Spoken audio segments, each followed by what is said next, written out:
Good day, ladies and gentlemen, and have a warm welcome here from Pretoria.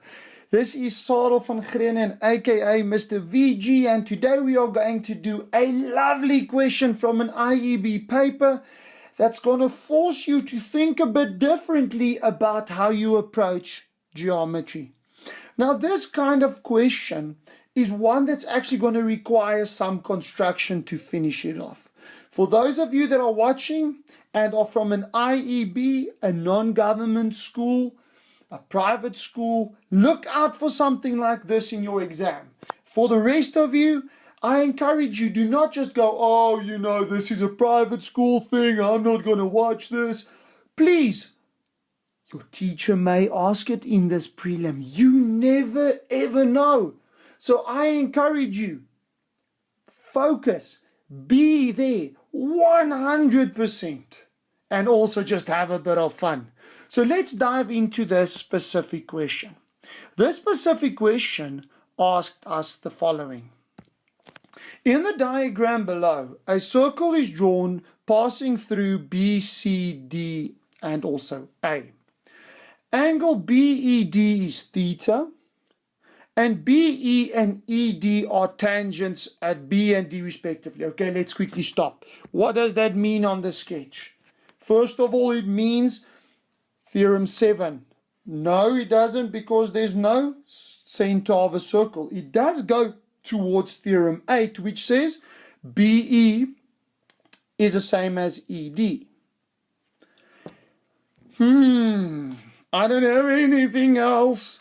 Oh no, wait, I actually do. What about cyclic quads? Because ABCD is actually a cyclic quad. Let's not forget about that. And that's actually going to help me, because in the question, it asks me to calculate angle C. So if I can get angle A, then I can get angle C. I hope that you guys are getting my drift when I'm talking about A and then C, because together they add up to 180 degrees. So let's quickly have a look now at the scenario. I am sitting with a tough one here, because I don't have any more information. How am I going to relate angle C to angle E where theta is? Now, please don't freak out like I was freaking out there. What if I can construct BD? Because if I've got BD, then I actually have an isosceles triangle. And also, I can apply theorem 9, which is the tan chord theorem, that both that B, so angle EBD, as well as angle EDB are equal to angle A because of tan chord theorem. I so badly wish I could show you the finger method with this. If you haven't seen the finger method, go and look at the previous videos where I discuss how to do geometry. How do I approach Euclidean geometry? On those videos, I show you the finger method if you're still struggling with theorem 9. So let's quickly have a look. If I can get B or D in terms of theta, then I can get A, and then I can get C. So that's going to be my approach.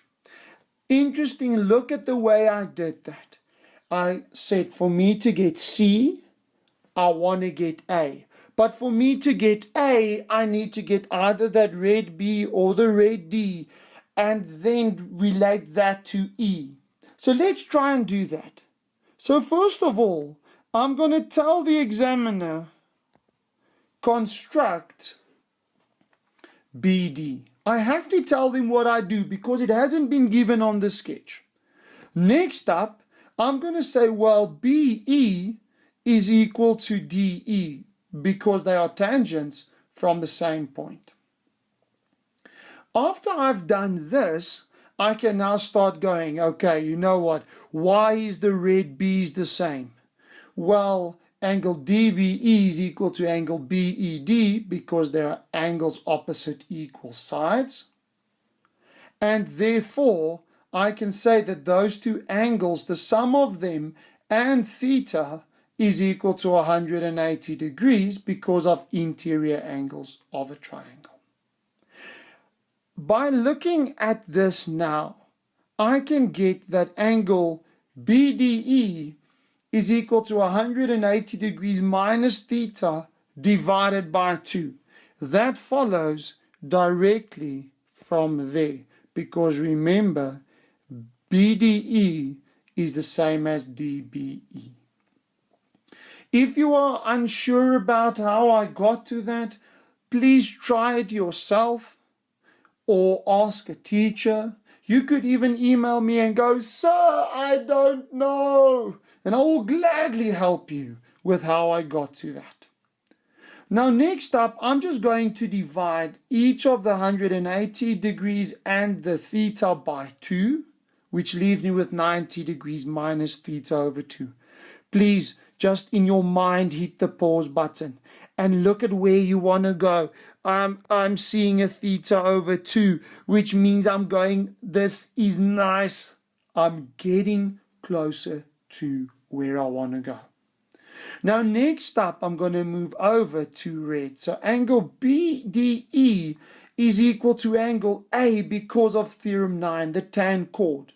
So angle A is actually equal to, let me go to my red, angle A is actually equal to 90 degrees minus theta over 2.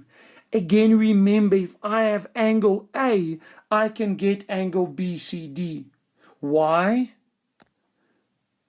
Because together they add up to 180 degrees because of opposite angles of a cyclic quad. Now, if I substitute that expression for A into that equation, I'm sitting with this. If I'm now solving for angle BCD, I'm just going to take that 90 minus theta over 2 across, and it's going to be plus theta over 2, Mr. VG. Let's not make those mistakes. And therefore, I'm going to sit with 180 degrees minus 90, which is 90, and therefore 90 degrees plus theta over 2, which is exactly where I want to go. Booyah! Fantastic. I love this. We've done it. I know. When you look at something like this, it's easy to freak out. Especially if you are, if you're struggling with Euclidean geometry. I encourage you to think a bit, especially when you are unsure of this. What could I draw in to make the sum easier? If you are from a GDE school, a public school, please, drawing in, I doubt whether you'll get a question like this. But if you do, it's your last option. IEB school, IEB scholars, look out for one question like this in your exam. And don't forget, you have the option of drawing in a missing side to make your life easier. What a beautiful sum. I hope that you are coming all right with Euclidean geometry. If not, do not give up. This is Mr. VG signing out. Have a beautiful, wonderful, fantastic rest of your day. And remember, you are awesome. Keep well. Cheers.